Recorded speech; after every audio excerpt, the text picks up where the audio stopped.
to check it off with stuff still undone. Because if Jesus was the only went to help the woman, think about how many folk would have still been lost in Samaria. But because he was patient, because he was confident in who he was, he stayed as long as the need was there. Oh God. So if that be the case, go back to the opening tonight.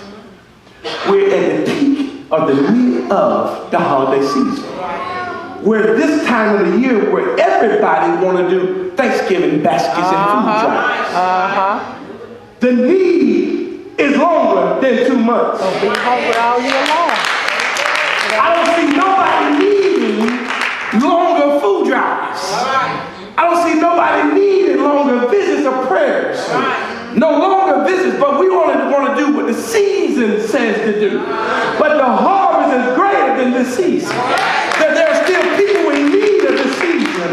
And God had to shake up the government to get the church right on right track. It's our job to take care of the need. I ain't got no help right there. All my showers quit on me. But there ought to be somebody say, it's my job to be the lender. It's my job to be the giver. It's my job to take care of the poor. It's my job. He said, the poor will always be with you. But he didn't say who was going to be poor. I got to have somebody with money to take care of the poor. Where are my faith walkers in here tonight? Where are my faith believers tonight? That I am going to be somebody. I will bless those because I have not seen the righteous forsaken, nor the seed begging for bread. I am the righteous. I am the Holy One. I am that of God, and I will be a blessing. Who can I bless today? Should be your motto. Who can I tell about the goodness of Jesus today? Who can I lead?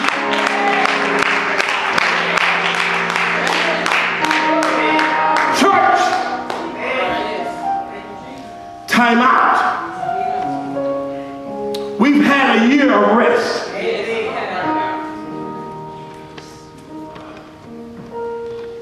Being in the educational world, went through a whole lot of training. Ron and I talked about this the other day.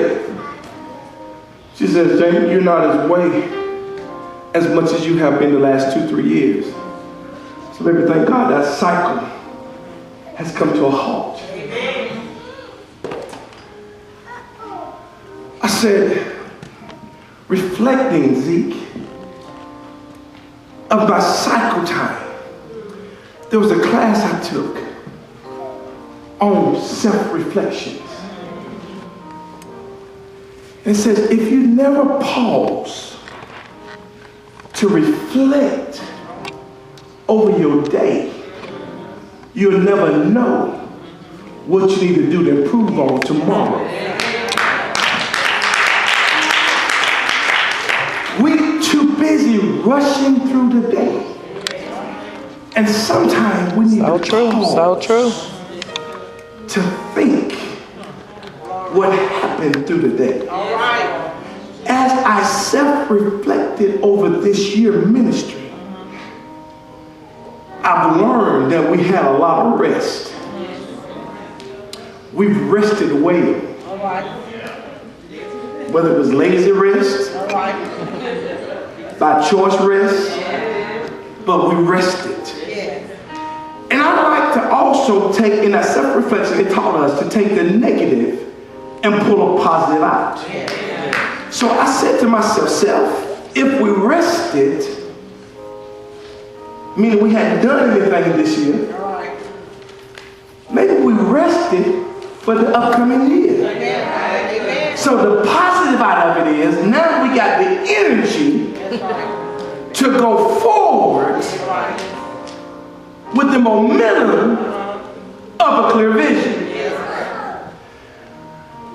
2014 have 2 perfect years together, 7 plus 7. So when you look at double completion, there's double work to be done. What I consider to be one thing that's good today have to be double tomorrow. So So if we help, watch this, I'm going back to last year. We were busy last year. Maybe we had to take a break because we worked too much the year before. When I looked last year at this stage, there were boxes from Home Depot that came up to my waist, full of groceries. And I ain't talking about knockoff brand products. Keebler, Libby vegetables, Dixie Crystal sugar. Some of that stuff I want to get hungry, so I need a basket. But the stage was full. Sure. And there was 12 big boxes. And this year I see 0 boxes. And there's more hungry folk this year than it was last year. So this time next year, the charge to the church, and y'all can say this tonight, or we'll say it again. Make sure you record this. Just record it. The charge to the church. Yes, sir, I got you. There is 12 months in the year. Yes, and if we're going to have a double completion year, there need to be 2 boxes a month donated to 2 families. So that means we need 24 boxes. And I need somebody to go buy me 24 boxes. And we count down. It's time to go to work. That's the first thing we're going to do. Because you got to reach folk. Secondly,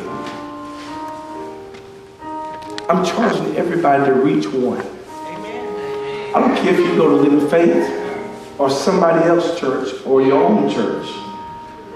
And I want to talk to Bayside Baptist folk who want to watch TV at home at church. You sit on TV too. I need you to get somebody too saved. Multiplication has to come into place. How dare we use God for 12 months and don't bring nobody to God? That's wrong with God. You know 50 folk in your circle. One of them at least can get saved being around you.